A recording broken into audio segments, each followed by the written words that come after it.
you, veterinary friends. It's Dr. Julie Capel, and this is the Veterinary Life Coach Podcast. And I'm very excited today that I have a special guest on the podcast. Her name is Dr. Geraldine Diethelm, and I met her at the VMX recently in January. And I had a really fun time talking to her, and she has a really interesting life story. She is a hospital owner. She has been on the board at the NAVC, the board of directors, for many years, I believe, but she'll tell us how many. And she was just really interesting, and she has a great story. So I thought she'd be fun to have on the podcast. Welcome, Geraldine. Well, thank you for having me. It's so nice to have you. I'm really excited. I enjoyed talking to you so much when we were at the VMX. I love meeting new people, and I'm just honored that you're willing to come on the podcast.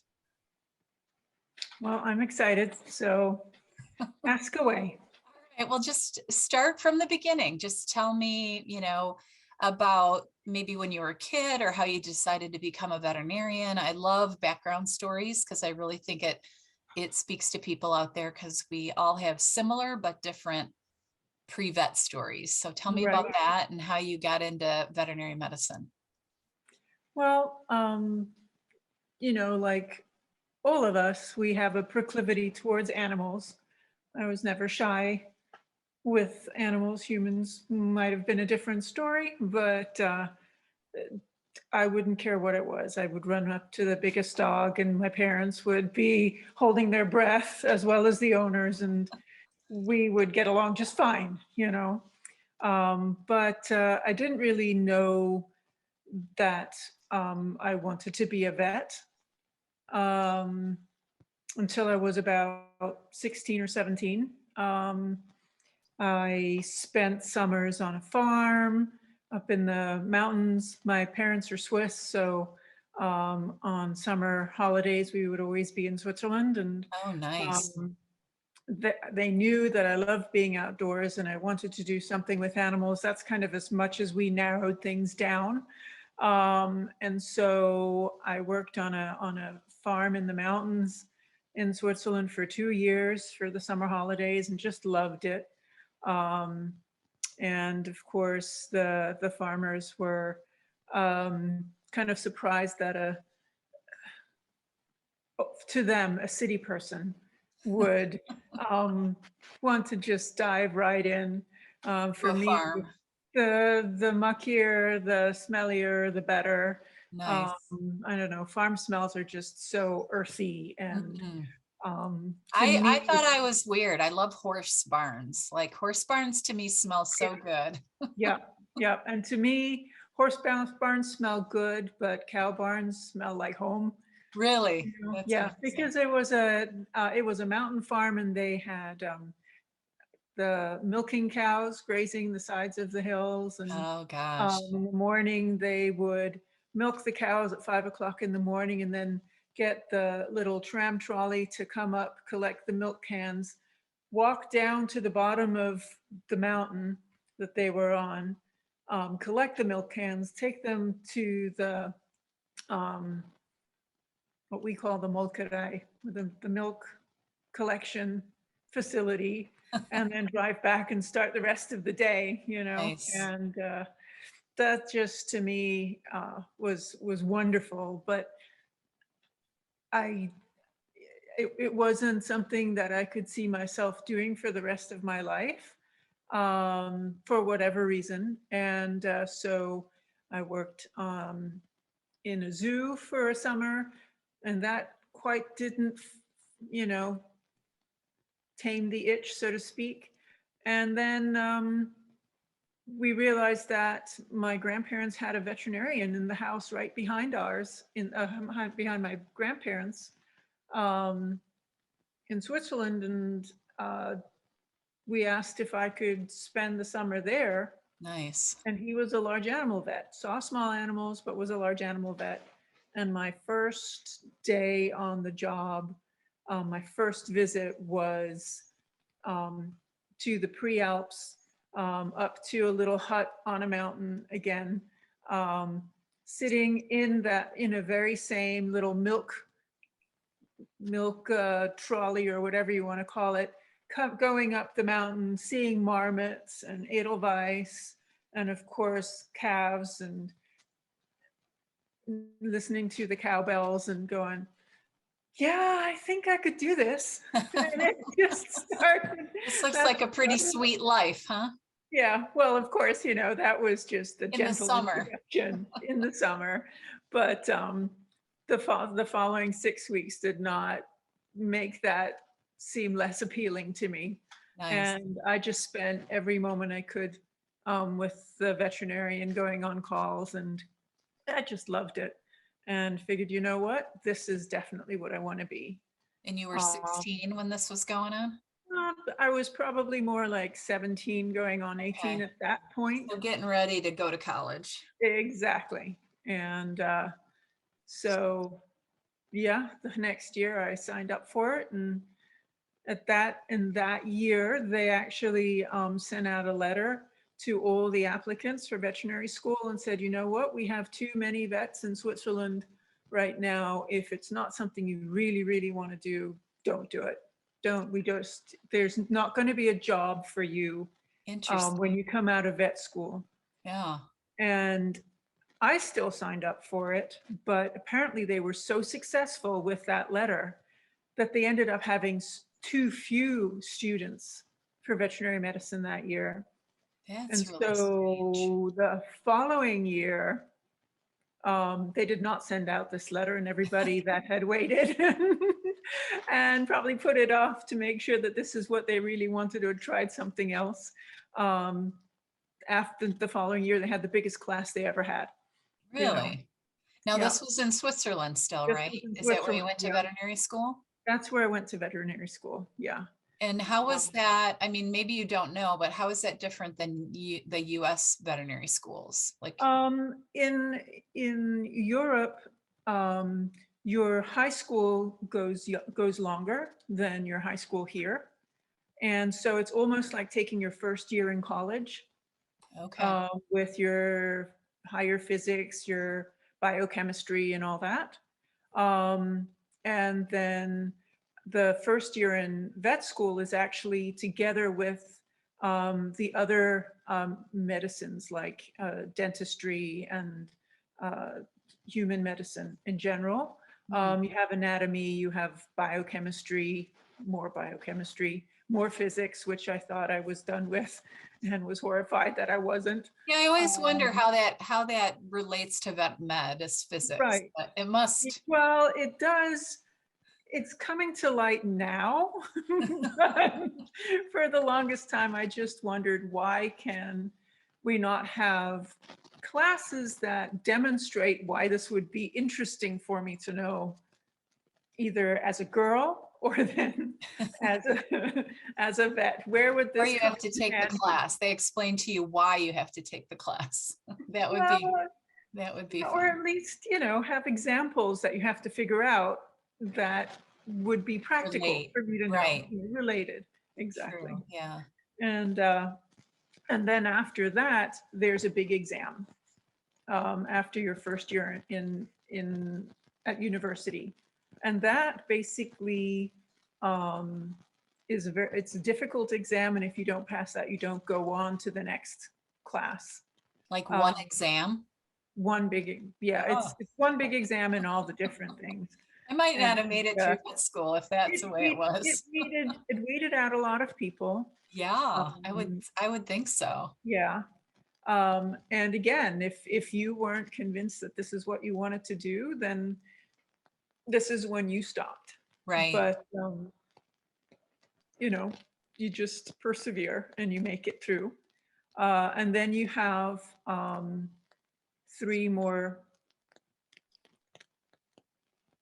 more years of vet school. So 4 and then 1 of undergrad? Well, the first year, and then you have 3 more years of vet school after that. In Switzerland, at least. So it's a little different. Yeah, and you don't really have that much. You don't have a practical year either. Okay. At least when I went to vet school, you didn't.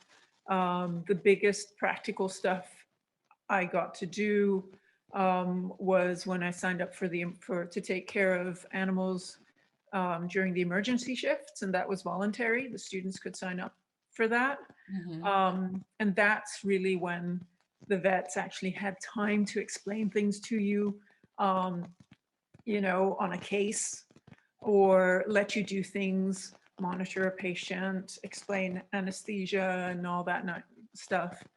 And it was pretty exciting because you actually learned a lot just doing that. So I volunteered for that a lot. And classes were still during the day, so you kind of had to balance that out, taking care of the patients and that. And after that, we had another exam after the second year that moved you on to take the third and fourth year, and at the end of the fourth, you had a big practical exam again. Okay, and then is there a big licensing exam like there is here? No, Like we that's have the big. NAVLE, so you get your exams in school and then you're good. Yep. Okay. Yep. And it's all oral. It's Yeah. nothing, not really written. Interesting. Yeah. It's different. Yes. It's here. And sometimes that can be unnerving depending on who the instructor is. Right, right. Mhm. And if you failed one of those, could you repeat? Yeah. Yeah, Okay. you could, Okay. but you had to wait till they came around. It wasn't like we're making a special deal for you. Right. They came around a year later. Yeah, a whole nother year. Mhm. Yep. But it also gave you a whole year, if you needed to, gave you a whole year of working with somebody, revisiting specifically those subjects that you were poor at and things like that. Yeah. So, you know, nothing happens for no good reason in life. Right. And, you know, certainly that's been proven to me over and over and over again. If you fail does not mean that you are a failure. It just means that you might not have been ready for that part of your life. Right, right. At And that point. that is a lesson that I try to teach a lot of my coaching clients. It's like failure doesn't mean that you're failed. Failure means that you just have a different journey. It's just, Right. it's different. And there's a reason for all of that. Yeah, exactly. Yeah. You know, I mean, after graduating, I went to the States to do an internship. I signed up for the matching program, and first didn't match, and then was contacted by Washington State University saying that they had a position open if I were interested. And it wasn't where I was wanted to be necessarily, but you know, it was a leg in basically, or a foot through the door.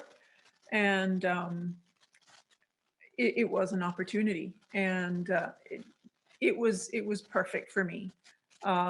There were three other interns at the same time, and that was pretty impressive. They already had 3 interns. They were able to fund another intern position Yeah. there in small animal medicine, you know. And the reason I wanted to do the internship was because I wanted to get into exotic animal medicine. As so many of us, you know, dream of being a zoo vet or a wildlife vet. It always sounds glamorous, doesn't it? It does, until you read the fine print, and then it's a lot of work behind the scene, and you call in specialists to do the real work on the animals, and that's kind of, you know, that's the part that you would really like to do yourself. Yeah. So, the internship. Right. Yeah. So how long was that? And where was it again? In Pullman, Washington. Washington, Washington State. Middle of Washington Yeah. State. Yes. Yeah. That's a long way from Switzerland, right? It absolutely is. It couldn't have been further, you know. You Yeah. fly to Seattle and then you take a puddle jumper into Pullman. And how Or long you was take it? a bus. It was a year. It's just 1 an year. internship, a 1-year internship, but I learned so much. Yeah. You know. And then did you stay or did you go back to Switzerland? My internship was done, but I was also applying for doing an internship in exotic animal medicine at that point. Ah, okay. And I had spent some time in LA with Dr. Mader, Okay. and just on one of my small stints where I could get away from the university setting to do like an externship Mhm. for 2 weeks. And I got to work with him in his practice. And I wanted to go back to spend some more time at that practice because he saw so many exotics there, Yeah. more than he saw in a day, more than we saw in our entire time in Pullman. Yeah. So, Yeah. and that was really my goal. And also it helped um, to have another exotic animal experience, especially if I was applying for the internship in exotic animal medicine in the United States, because letters of reference mean are a big deal. And the more experience you can have, the more people you get to work with, the higher your chances are. So I was fortunate enough, I got invited back and spent some time with at his practice in LA after my internship was done. So I went home, spent a month and a half at home, and then came back to the States, Yeah. and kind of never left after that. Okay. Well, Yeah. and what is different about it? Like what is different about practicing in Europe and then being here in the United States? Like what did you find the differences were? Are there any? It's hard to say because I spent most of my time with the large animal vet in Okay. Switzerland, In Switzerland, so it's yeah. a totally different clientele, Right. and in the country as well, mainly with farmers. But we had great experiences with our own pets, um, with a veterinarian in a village above ours, but he went to UC Davis for his residency program. Oh, interesting. So, everything kind of in hindsight was just guiding me to the United States and Yeah. to, you know, doing further education, and learning more and pushing myself. Yeah. So did you end up in exotic medicine then? Um, partially, Okay. partially. So tell me So about that. So you were in Washington, then you got to California. You were mhm. there for how long? I was there for initially 6 weeks. Um, and during that time, I was discussing the internship program with Dr. Mader, and he recommended, well, if it's about getting more experience in exotics, uh, you know, doing an internship doesn't necessarily in the exotic animal field is very different from actual practice, Right. because it's a university setting. So just highlighting that for me opened my eyes a little bit more as to made me really look at what I wanted to do. Did I really want to work with people's pets, pet exotics, pets in general, um, and just broaden my field, or did I want to specialize in exotics, and did I really want to be a zoo animal vet, or a wildlife vet? It kind of opened my eyes to the fact that no, I don't want to sit behind a desk and organize things and tell people what to do and how to do it, but never get my hands dirty. And That's that not that who would I be zoo, am. that would be That the would zoo be route. more of the zoo world. Okay. There are moments of excitement, but there's a lot of paperwork and involved. Yeah. Yeah. And I just loved being in a busy practice. I loved dealing with the clients and figuring out the problems, and I just loved the practice world. And so my course changed from there. Um, and I decided to stay and take my NAVLE and all the certifications to be able to practice in the United States. Because if I wasn't going to be staying at a university, I needed to get my license. I needed Ah, to be okay. licensed. Yeah. And so in my mind, doing the ECFVG program, going through that would have been really quick because it was coming up in, what was it, October or September or something. And I could take that exam and then already be almost there. Well, I didn't factor in all the other steps you had to get done first. And so it took a year and a half in the end before I got certified. But again, it was not wasted. I worked as a technician instead of a veterinarian, but my veterinary mind was still Still very learning. engaged, Mhm. Yeah, still Um, learning and yeah, growing and exactly. And I got to do a lot of hands-on stuff that I wouldn't have gotten to do.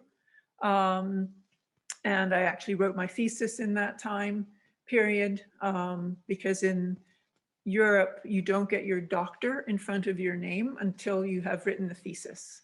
You are oh, a veterinarian, but you can't be called doctor. got you. So, Hmm. so until you present your thesis. So I wrote that. I worked with Dr. Mader and some lovely sponsors on studying O2 saturation in iguanas and what triggers iguanas to wake up from anesthesia. Is it lower O2 or the rise in CO2? And it was just, again, when would you ever anesthetize and intubate and work on 1 million iguanas? Yeah. Other than if you had a study like that. And Yeah, I've worked on a few, but not a lot. yeah, so and that's kind of a platform into reptile medicine. Um, and we learned quite a few things from that, and made quite a few more friendships Yeah. along the way. So So let uh, me ask you this before we continue into your story. This is a thought that just occurred to me. yeah. You're talking about, I became a veterinarian. I came over here to do the internships, but I had to go through all these other steps before I could truly be a vet in the United States, the Mhm. NAVLE and the licensing and all that. Yeah. So we just had NAVLE not too long ago. And I've worked with some people that either had difficulty or didn't pass, or, even people getting into vet school. I've talked to some students that didn't get in, and that was such a big, tragedy in their life. What would your advice be to those people that have suffered some sort of failure, but they still, in their heart, they know they want veterinary medicine to be their career, to get over those mental hurdles that you have, that thinking I'm not good enough, I'll never get this done, or it's a tragedy because I have to wait a year. And you said Mhm. a year or so working on Yeah. getting your license. So Yeah. what's kind of your advice or thought processes that you would recommend that they think about or go through? For one thing, never think that you're not worth it, or that it's never going to happen to you. Because if you really want that, then it will. And it just means that you have to work harder at it. Some people can look at a piece of paper, read something, and they know it by heart and they'll never forget it, at least not for as long as they need to remember it. And others, we just need to read it, and then stick it under our pillow at night and read it again the following morning and hope it And then sticks. go back and look it up the next day because we forgot. Exactly, exactly. And if things are difficult, um, doesn't mean that they're impossible. They're just a little harder, and you have to get into that get yourself into that mind frame of, I'm going to do this. And it's usually a subject that you really don't care for anyway, you know, or you think, when am I ever going to use this? Especially nowadays when there are tracts like small animal tracts and you need to know the large animal stuff and vice versa. In veterinary medicine, you will always eventually utilize what you learn, even if it's you seeing something and remembering that there was something that you had learned a long time ago, you will utilize it, be it small or large animal, or physics, or chemistry. But just take heart and don't give up. It may mean that you have to look at it from a different angle. It may mean that you have to do something else for a while, and then to be able to then buckle down and really devote yourself to what you need to learn, and to have the time to be able to immerse yourself in that again, because that's a big problem too. Well, if I don't pass financially, how can I make that work? That's a big thing too. But Sure. again, if it's something that you really, really truly believe you want to do, then you will find a way, and life will find a way for you to Yeah, get there. I agree And with if all it that. doesn't happen, doesn't mean that you're unhappy. Just look at the life that you make. Even if your goal had been something different, just because it changed, your path changed, doesn't mean that you gave up either. It Right, just means that life changed and you changed with it. right. And Yeah, reevaluate how important that goal still is to you at this point. You right. know, are you actually unhappy? And you'll find a lot of times you're not. It's still a goal slash a dream of one day doing something like that. But again, those are goals that will never go away, and you'll keep getting closer no matter what. Right. And Will you could get you stay in closer. that world until you get what Yeah, you want. Yeah. exactly. Yeah. And there's just so many examples. I mean, Oh, I yeah. was talking to So, somebody, I was talking to one of my coaching clients the other day, and this person was having thoughts that because her struggle to get into vet school was long and arduous, that she's not as good as the other doctors in her practice. Now, she got in and she went through vet school and she graduated and she passed her NAVLE. So she's a fully qualified veterinarian, but her story is that she's not as good because she struggled to get into vet school. And what I was trying to convey to her is that's absolutely not true. You gained so many qualities from that struggle, and you put in so much more effort than someone that is just really good on a test, you know, and they mhm, just got in because they're just super brilliant. That like there are different qualities that you have than they have. Not better yeah, or worse, just different. yeah. Yeah. And, being a veterinarian is not just about being great at taking a test. It's about Sure. listening to Common people sense. Yeah. and understanding what clients are trying to tell you, and then also taking that and modifying it to what is the patient telling you that's right in front of you, and then puzzling that out into, okay, what is actually going on?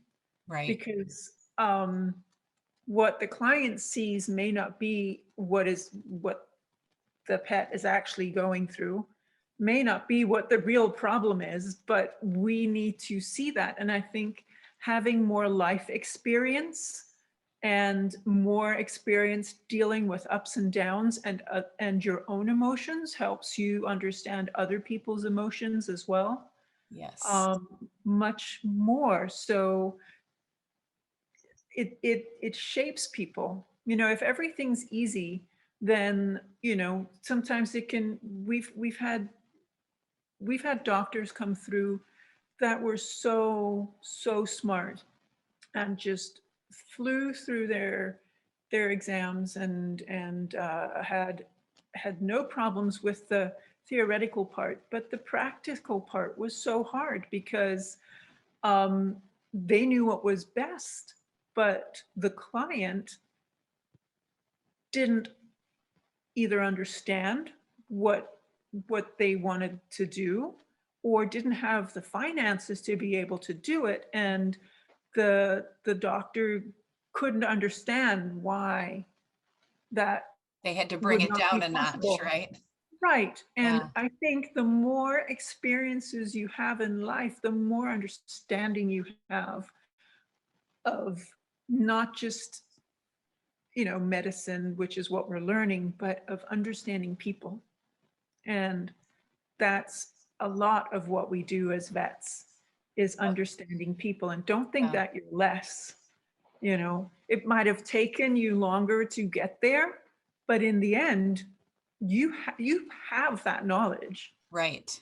You have that knowledge, and sometimes the harder it is to learn it, the better it sticks, and the quicker it And comes the back more out. valuable it is, like Yeah, the more you value your career because it was hard to get to it. I yeah, and think, so it's just like any other goal. The harder it is to get it, the more exciting it is. Like I right, think of the gold medals at the Olympics. Those people work their whole life. And that gold medal really isn't worth anything, but to them it is because of the achievement and the accomplishment and just the meaning of it, not necessarily the actual medal itself. it's a dream come true. Right. Yeah. Mhm. Yeah. And we can't forget that when we have worked so hard and we finally get into veterinary medicine, and we actually get out there to practice, don't forget that this is your dream come true, Yes. you know? Yeah. And And sometimes sometimes, people think of it as a nightmare, but right, it's but you have not, to even remind in the yourself, hard times, right? yeah, there's always going to be times that are hard. It wouldn't be life if Right. that weren't the case. Yep. You would be in, I don't know, nirvana or something Which doesn't if exist, right? right, or at least not that we know of here on earth. Not yet. But everything comes with hardships. Bad days happen, but then so do great days. Yeah. It's just one bad day can make you think about it for weeks and months, Mm-hmm. whereas your good days, you accept them as, yes, that's how it's supposed to be. Right. So just remember that. Remember that client that said something really nice, gave you that big hug and was saying how wonderful you were. Remember that person. Right. Not the ugly one. Not the ugly one. And even when they're ugly, are they ugly just to be mean, or are they ugly because they want their pet well again and you can't give them that, Right. or what else is going on in their life, Right. you know? That's a really good point.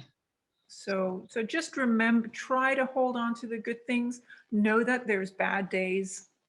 There always are, or people that you just can't understand why you would be so mean or so when you're trying your best. But don't let that just throw in the towel, Right. make you throw in the towel, because And you can't take it personally. you're there I for mean, the you animal. do because they're personally attacking you, but Yeah. it's more about their feelings. And Yeah. you don't need, I had someone on the podcast that said, you don't need to accept it. If they hand you their feelings, you don't have to take them. You can Right. just leave them on the table and walk away. And I thought that was a great way to think about it, is they're handing me their feelings, but I don't have to accept it. Exactly. So, yeah. Exactly. And All just right. always remind yourself you're there for the animal. Yes. You're there Yeah. for the baby, their baby in that moment. And they can act how they want, but in the end, you can always say, look, let's refocus on your pet, on what the problem is, and try Why to we're let's here. work together. Right. It doesn't help to feed into that. It doesn't go for a run, go for a long walk, whatever it takes afterwards to get that out of your system. Talk to your best friend and your partner or your dog and let it out. And then focus on, you know what? Life is still good, you know. Mhm. Life is Or always better than you think. right, more good than bad, right? Mhm. All right, so let's go. We were in California. I want to keep going through your story because there's a lot more to do. You have a great story. I'm excited for everyone to hear it. I heard the brief version when we were at Right. VI, so I want to hear the detailed version too. Oh, good Lord. Okay, so you're in California, you Yep. got your license, all that. Mhm. Then what happens? Well, then I started working at a practice in LA, and in small animal, no cows, no horses, no Like piggies. a lot of You us know, that grew up thinking we wanted to be James Harriet, absolutely. And the and we end up younger in small animal. generation, yeah, the younger generation might now, with the new PBS series coming out, might now know who James Harriet is again, Yeah, they but still need to read they it. I'm don't. sorry. It probably dates me, but I think every vet should read those books. So that's Oh yeah, just my personal opinion. totally agreed. The humor quality is, Yeah, it's the just dry excellent. humor is wonderful. Hmm. And just life, Yeah. We were watching it the other day and I'm like, "Oh, I can smell the barn. I can smell what it smells like when that cow is giving birth, Oh, when that calf is coming out. I can yeah. smell that." Yeah. And yeah, just brings you back. It's And pretty well done, actually. The new series. I watched the old one too, but the new one's it's yeah, pretty well done. yep, yep. Yeah. Yeah. Uh, we watched them all. We read all the books, and as you said, I highly recommend the books. They're just like Absolutely. Yeah. series. But yeah, so I started working and in LA as well. And at that point, Dr. Mater and I got closer, and he ended up selling his practice in LA. And so we decided to just get up and move to a place where people might be a little bit more friendly. Really. So you got out of LA.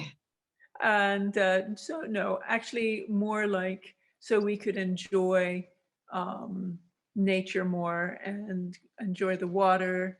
We visited the Keys numerous times. Dr. Mater had been uh, coming down for many, many years, and he was actually born in the Upper Keys. So he felt like he wanted to come home. And I said, sure, I'll come along. And yeah, so we moved to the Keys, to Florida and to the Keys. Nice. Yep. Yeah. And So what key? Tell me. I think you told me this before, but now I can't remember. our practice was in Marathon, which is Marathon. in Middle Keys. It's like Okay. between Miami and Key West. Okay. Beautiful. Yep. Yep.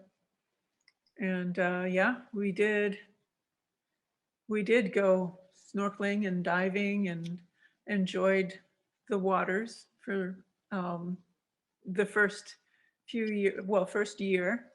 And I started working for a small animal practitioner in Marathon. And he was known for his good quality medicine and his emergency care and his good care of patients. Okay. And back then, placing an IV catheter was a big deal, and putting a patient on fluids was, Surgery, you you mean? Yeah. know, not even for surgery did you place an IV catheter or put Right. things in fluids and stuff, and he did. And if they needed to have overnight care and be on fluids overnight, he would. And a lot of other practitioners didn't at that time. Right. And I didn't want to work anywhere where I would have to give up good quality medicine. Being that I had done an internship at Pullman, I knew what quality medicine The was. right way to I do it. wasn't going to give it up. Right. And, there were many other practices that were an option, but I didn't want anything else. And so that's where I worked for the first year and a half or so, 2 years. And then we had a big hurricane come through. Hurricane Georges came through and just killed our house, so to speak. We had a house that Oh, was ground level, and it just, the took water it came out. in one end and out the other. Were you there or did you No, evacuate? no, we evacuated. Evacuated? Oh, Yeah, it's you, got to you be don't terrible. want How to. does it feel to come home and not have a home? Surreal. Yeah, I can't even imagine. Yeah. I see it on TV all the time and I'm like, how does that feel? Yeah, it's weird when you can't open the front gate because there's so much sand and stuff stuck to the front of it that you can barely open it up. And when you finally do and you open your front door, you have fish and sand and crabs and Oh, nice. all that greeting you, Crazy. Yeah. So, but work was still there, so The hospital yeah, stood. the hospital stood. And thankfully, Dr. Mader was retired in apostrophes at the time. And he started working on the house, and I kept working at work, Okay. and it took more than a year to rebuild it. He rebuilt it with a friend, and that was a big deal. Yeah. That was huge. And we had gotten married in the meantime. And so it came up that the practice owner that I was working for after the hurricane, his wife didn't want to stick around anymore. Mm. And Did their so house get destroyed too? Was that part of no, it? no, no. No? He'd been wanting to sell for a while, Ah, okay. and everybody that he had thought would be interested ended up not being interested. And then after the storm, his wife wanted just to leave. And we made a bid on the practice, and got Dr. Mader out of retirement. That's one way to do it, right? Right. Drag him to Florida and then put him back to work, huh? Yeah. The whole idea was to relax and enjoy, but and so then we were practice owners, and in the beginning it was a big shock because everybody was used to my previous boss being there, and and then those youngsters there seeing their pets. But I had been there for 2 years. It wasn't like I was complete newbie. Right, right. And It is a transition, isn't it? it's When always you a take over a transition. practice from an older practitioner that's been there for years. And Right. I went through that with my practice too. It's like they look at you differently when you're the owner. And as an owner, of course, you get more of the why is this way, and can we give this person a discount, and this person Or the doesn't big agree with decisions. that, Yeah. and so it comes with a whole lot more responsibility, and you have to be aware of that. And of course, they're no longer your partners in crime, they're also your employees. But we always treated our staff as family, and if you had a problem, you come to us, you talk to us, and we will listen, and try to help in any way we can, unless it's something that is unrealistic, you know. Right. Yeah. But and that's a big deal, being able to do that, because that doesn't just go for your patients and your clients, it goes for your staff. You have to be there to be able to listen and to know what's going on. Yeah. Mm. So what's behind that mindset of becoming an owner? Because I know there's people out there that are listening that think about it, like, should I be an owner? Should I buy a practice? Should I start a practice? What do you think is the mindset of the person like you that decides to buy a practice?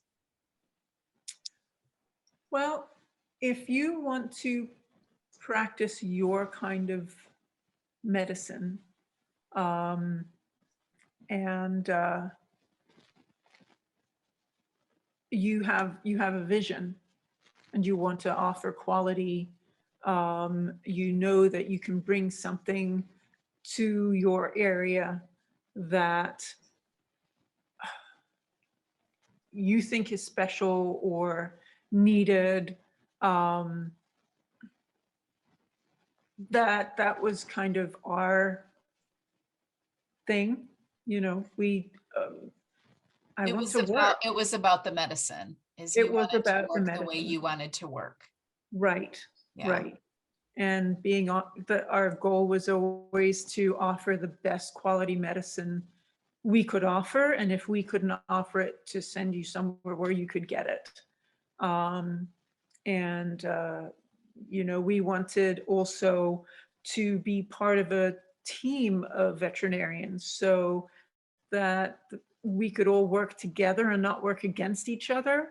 Um, and that's a big thing even now, I think, that veterinarians need to work on, is communication with each other, Yes. in the profession.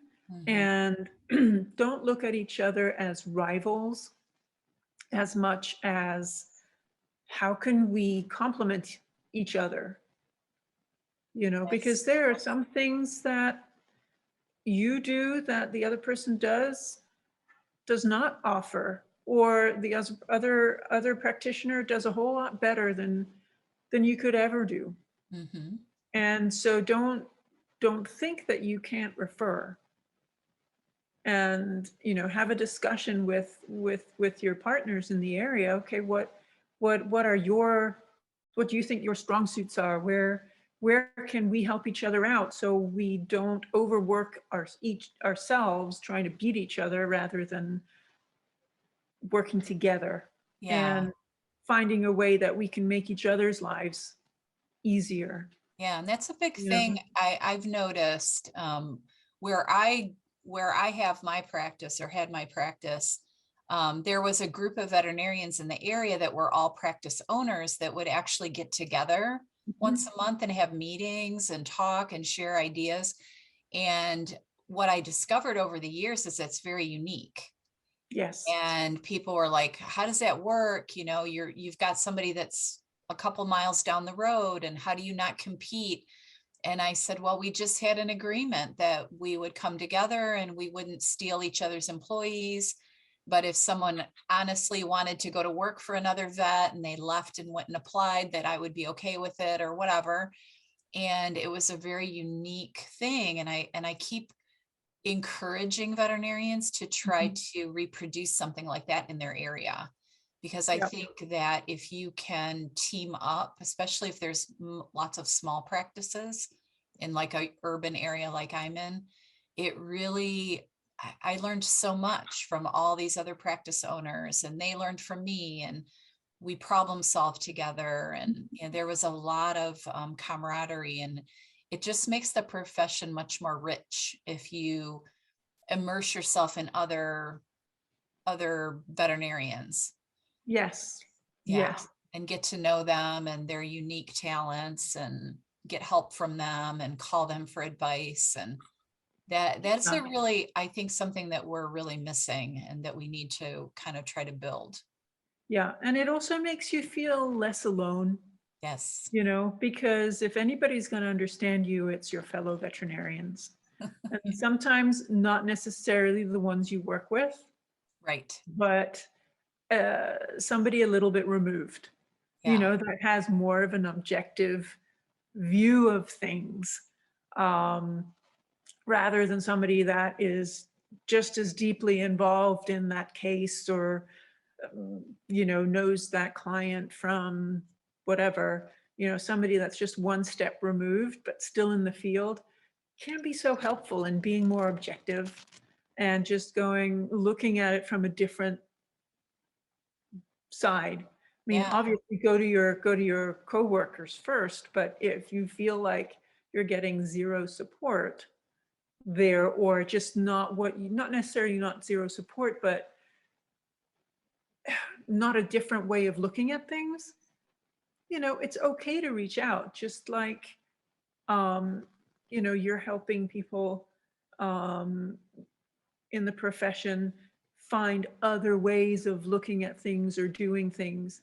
Um, you know, Sometimes just, or speaking to an old mentor, or reaching even back to your vet school days and calling a professor and just going, am I completely off base? Am I missing something here? I think we're always You know? afraid. We're afraid to ask for help because we think that means something's wrong with us. Like No. when you call for help, you phone a specialist, you're like, well, I should already know this, like you get that. I think a lot of us get that imposter syndrome. Well, I probably should already know this, but I really need to Right. call for help.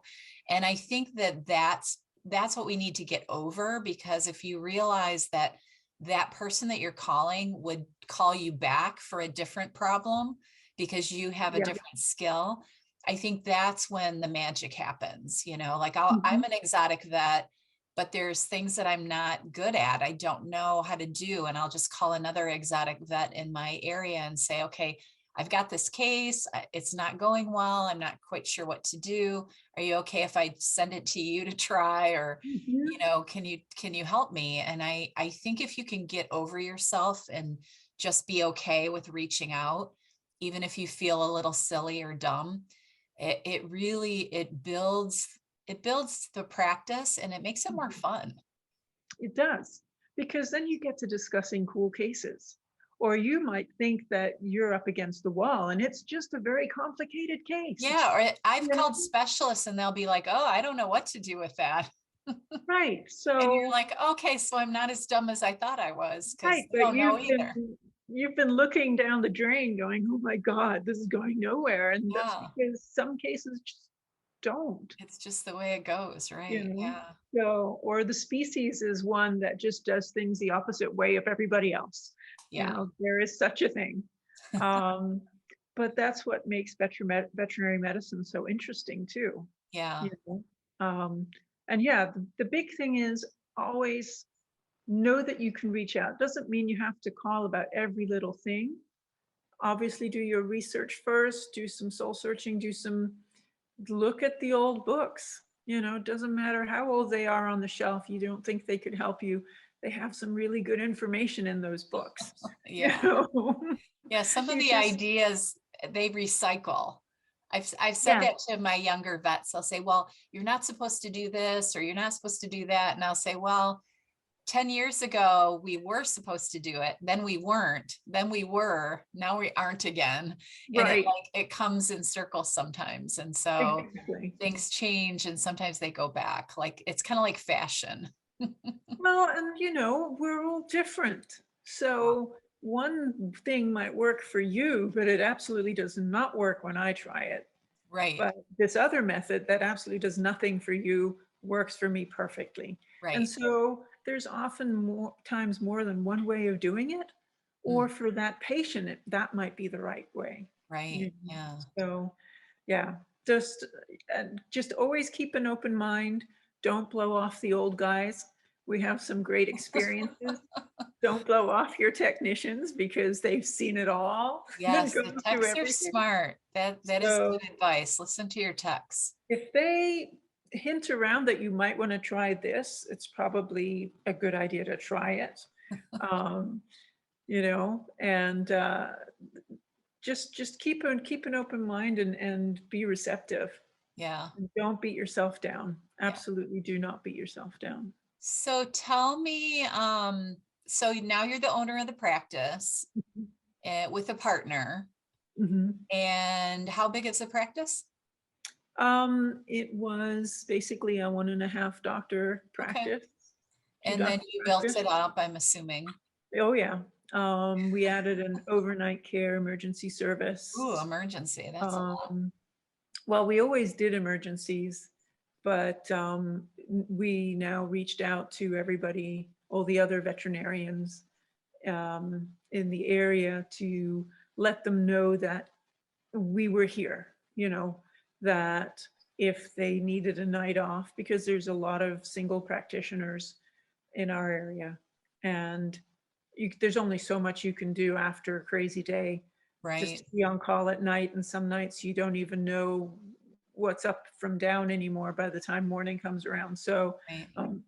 we wanted to let them know that we were here for them, or if they had cases that they really needed overnight care for, that we could take those over, but we would send the clients right back Mm-hmm. afterwards. We wouldn't steal them. And it over time, when the community realized that that was really what we were doing, um, it made a big impact, and we were able to grow to 4 doctors. And then we needed a larger building and moved into a beautiful 6,000 square foot building with, separate oxygen chambers and dental suite and um, exotic ward and isolation ward, rather than the employee bathroom with the parvo puppy sitting on the toilet kind of a thing, you know. Yeah. Um, it just kept growing, and you have to invest, you have to believe that this will happen and work on it, and it will, Yeah. you know and you It's do have to scary though, when you're building a practice and yeah, you see, you have to add on to your building or you move yeah, buildings. There's so much money involved. And when you're young and you're trying to do that, it's very, very intimidating and yeah, scary. yeah, but just But know you'll live that you through will it get because there. I've lived through it and you've lived through it, right? Yep, yep, and don't think that you have to pay off your student debt all in one go, Right. you know? Just because you have student debt does not mean that you can't also open your own practice. Um, there are great programs out there to consolidate your debt, to, you talk to the right people in the industry, and a lot of your lab machinery and your equipment, your radiology machinery, you can all work that off over time with a lot of these companies. And it's Right. amazing because companies want you to do well, otherwise they won't make any money of you. And And sometimes they'll so, even give you the equipment just to get you to exactly, buy their services, like the right. lab equipment, they'll give it to you for free as long Yeah, as you use their lab. So yeah, you kind of got to work the system a little bit. yes, yes, and listen to what they're offering. Go with what other people are saying about who they use and who they really like, or who they stay away from. But then also go with your gut feeling. Who can you actually work well with? Who actually listens to what you're asking for, and helps you with that? Um, and you will make it work. You will get those bills paid. And make it grow, but know that you will always, have to work to make payments.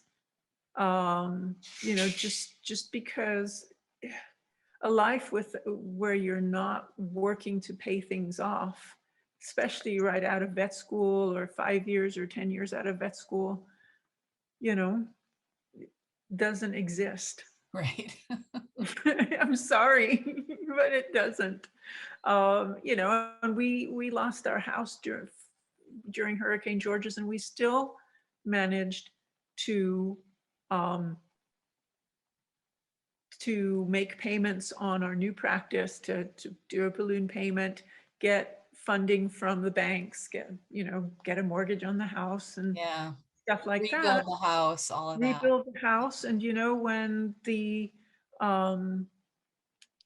mortgages went down, we could refinance our mortgage. We went for it, and it was a better payment, and we consolidated stuff. We paid some stuff off so that we could have a lesser interest payment and things like that. You Right. do have to work at it all the time. Yeah. It's not just, and people don't go, hey, we've got this here. You have to kind of keep your ears peeled and look at some of the eyes peeled and look at some of those things, flyers that come in the mail about, we have this cheaper mortgage rate. Would you be interested? Yeah. Normally those go in the bin, but sometimes you want to look at those and research that if it really is a better deal or if it's just a way to make life more miserable for you. but you can do it. You Yeah. can do it. And it keeps things exciting. I know nowadays everybody wants to be, paid off and this and that and the other, but realistically you never will be. That does not mean that you have to take your $10,000 vacation or mega trip right out of vet school when you have all that debt. Yeah, a little bit delayed maybe. They'll delay that. And you're used to living like a student. And I hate to say it, what's another year or so of living a little leanly and slowly figuring out what you can spend money on and what you can't. Right. Yeah. Rather than saying, well, now I'm a veterinarian and I am going to go whole hog, buy myself a new car and, get jet skis and a boat and all of I this. bought a new car out of vet school, but it was like a Ford Escort or something. It was a little tiny. You know what I mean, though. And I had right? to take out a loan to buy it. So it wasn't, There you go. it wasn't very ritzy for sure. Yeah. So tell me about, okay, so the practice, you're the owner, and then tell me about when the acupuncture stuff came in, because you're certified in acupuncture and homeopathic. Yes, and herbs. Chiropractic too, or? Yes, manipulation, manual manipulation. Yeah, tell me about that, because I do have a lot of people that I talk to that are interested in that. Yeah. I grew up in Hong Kong, which is a totally separate conversation. Oh boy, we didn't get that part of the story. So I was exposed to the Asian culture and acupuncture and just that way of thinking since I was teeny weeny. And so for me, my husband actually brought it to my attention that there was an acupuncture course that I might be interested in taking. And I went, it was a 3-day weekend course on hip acupuncture for the hip.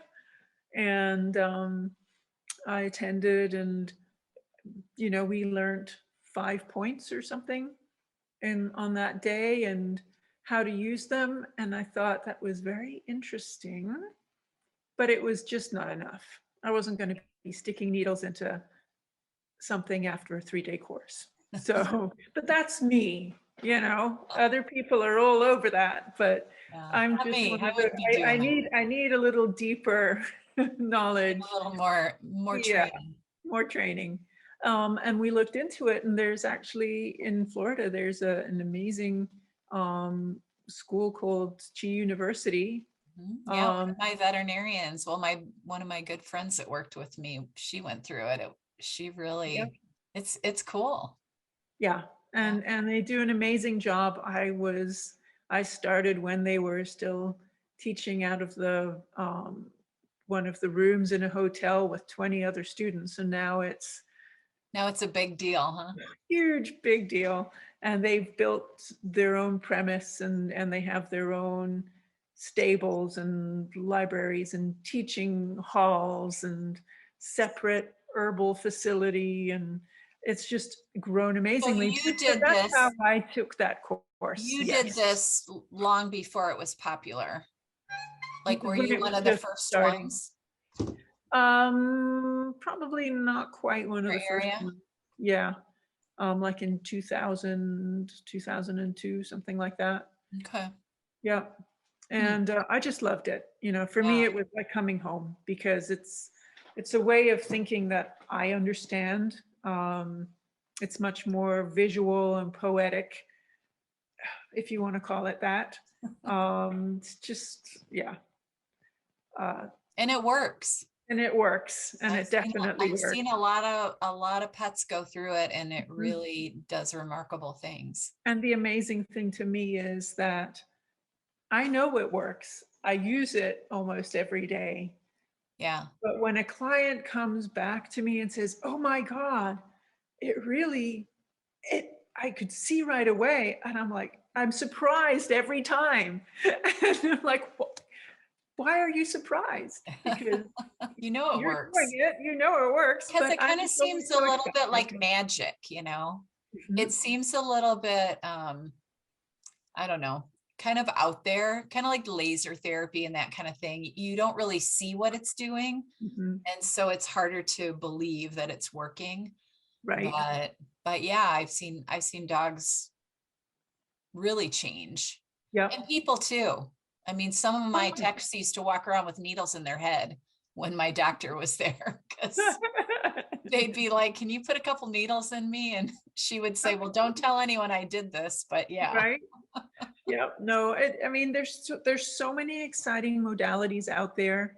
May not be acupuncture for you. It might be um, the visceral the manipulation, the medical manipulation in animals, aka chiropractics. Not that I just said that word, right. because That's you not the should right be word, using right? that. We don't want to use Um, that. right.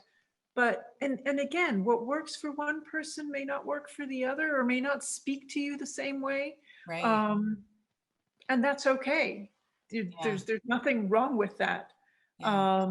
A lot of people do combinations, but it's not like you have to know or do everything to be a great veterinarian. Right. Even with acupuncture, I did acupuncture for 10 years before I went and took the herbal course. And, you know, I had great results just doing the acupuncture, but I just wanted to learn more. Or I will never get bored in life because there's just too much I want to I know. know I want to live to be about 500 because there's so many Right? things I want to do, right? Yep. And I know I keep so, saying, "Oh, that would be fun. That would be yep, fun. I'd like to do that." yeah, exactly. And so I took the herbal course and then started using that. And what that opened up for me was that I may not need to see the patient as often, or that those patients that acupuncture truly was not an option, the herbs could help. Right. Yeah. Um, and then there's the medical manipulation. There's also massage, which is totally underrated but works amazingly well.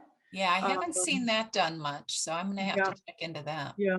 I mean, the course that I took was Tuina, also through the Chi Institute, but basically it's Chinese massage, and there are many different techniques to use um, that work not just on horses, because most every holistic approach works on horses because they're so sensitive, Yeah. but on our small animals that we've tried everything else on ad nauseum before they come in for a holistic treatment of any kind, right? Right. Um, it works amazingly well on them too.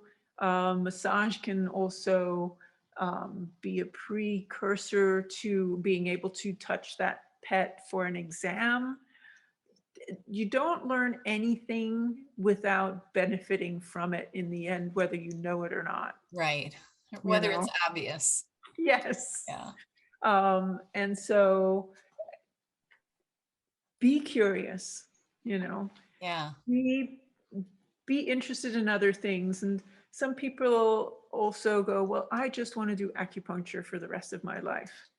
Um, I don't even want to do regular veterinary medicine. Well, you have to know veterinary medicine to be a good acupuncturist, Right. and just because you're doing acupuncture doesn't mean that you throw your Western knowledge out the window. A lot of times you're doing things in conjunction.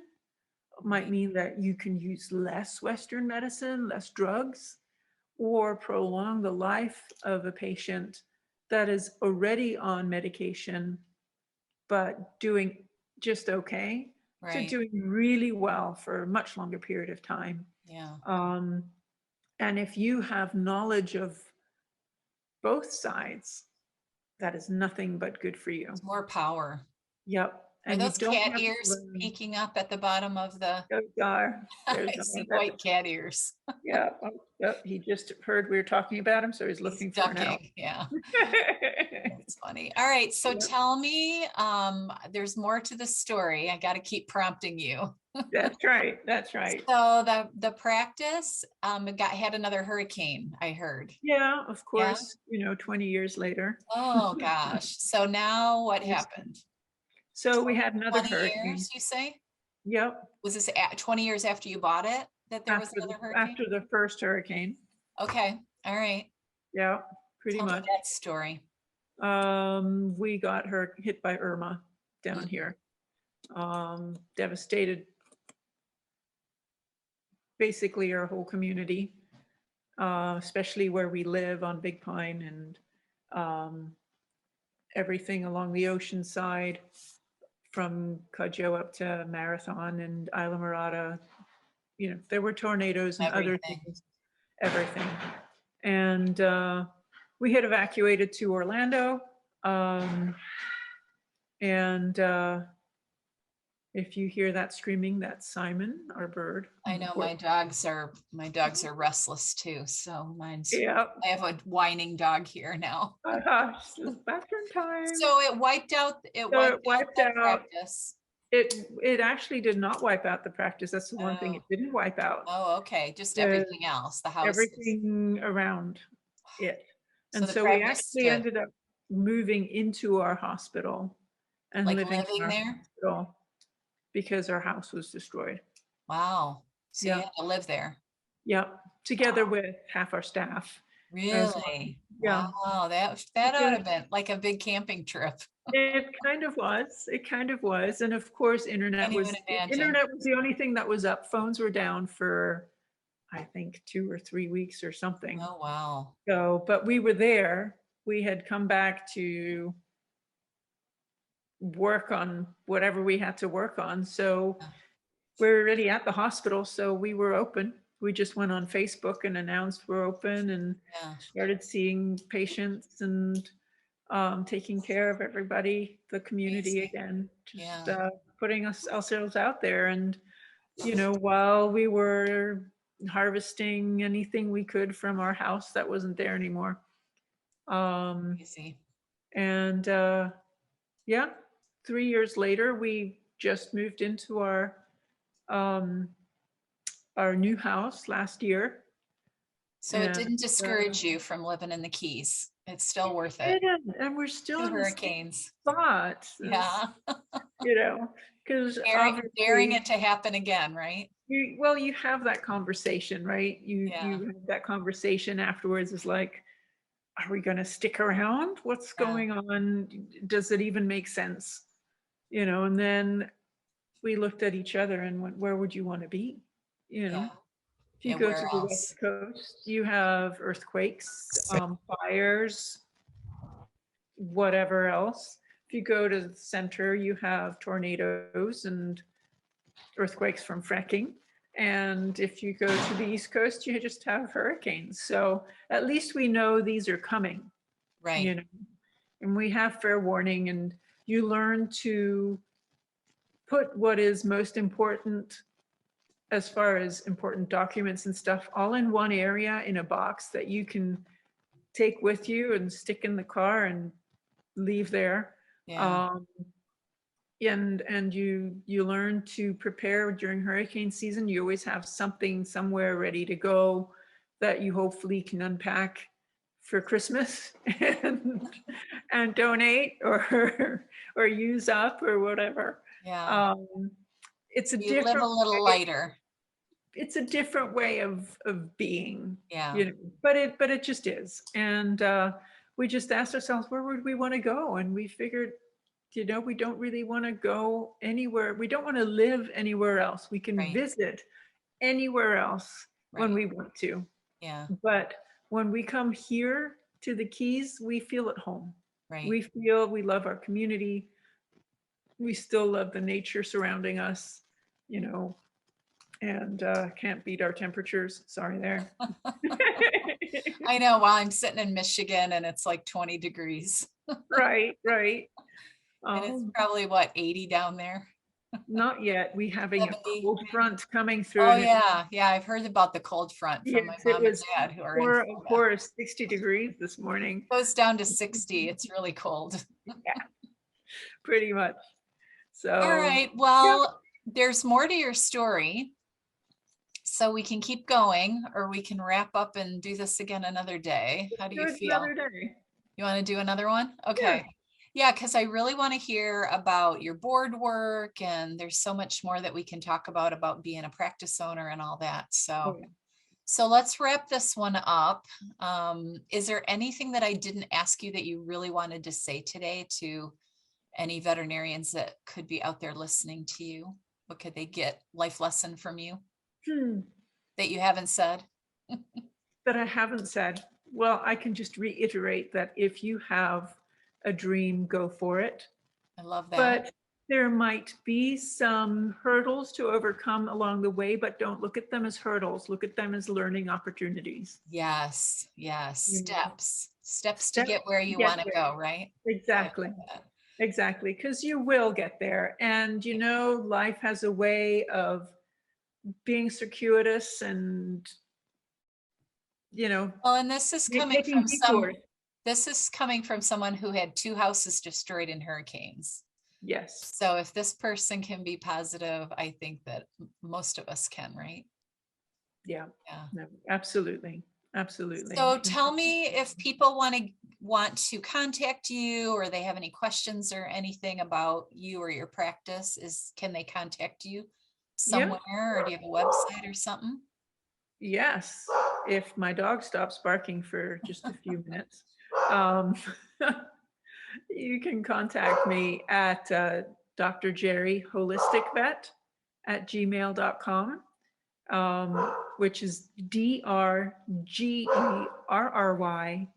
Holistic Vet at gmail.com. Okay, and I'll put that in the show notes too, at gmail.com. All right, and then I want us to, well, we'll plan it later, but let's get together again, because I want to hear about the board. And there's a lot of people out there that are interested in doing work in organized veterinary medicine. And I know you know a lot about that because you've done it. How long have you been on the board of directors? I've been on the board now 2 years. Okay. Not as long as you would think, but I've been around it forever and a day. Yeah, yeah. Okay, so let's do that on the next podcast that we do together. Sounds great. All right. Well, thank you so much, Jerry. I've enjoyed this conversation. It's been a lot of fun, and we'll be back to do it again, guys. Everybody have a beautiful week. Bye, Take care, Jerry. everyone. Thank you. Bye. Bye.